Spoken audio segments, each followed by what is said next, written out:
Hey guys, in this video, I will show you how you can add multiple accounts in Microsoft Authenticator app. So make sure to watch the video till the very end. And let's begin. So first of all, you need to launch your Microsoft Authenticator application, and then you just have to first log in into your account.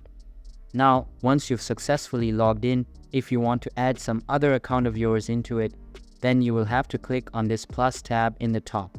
After that, you will have to select the type of your account that you want to link. So over here, if you have selected the personal account, then you will be able to add your another Microsoft account into it. But if you want to add Google account or Facebook account, then you will have to select this other account option. For this video, let's just add a new Microsoft account into it. So you will have to click on personal account. And once you have done that, you will be shown this pop-up where you will be given two options to add your Microsoft account. Now, if you select the second option, then you need to provide the email ID and the password of the second account that you want to link. After the successful addition of your email address and password, you will be automatically redirected on the home page again, where you will be able to see your second Microsoft account into Microsoft Authenticator application.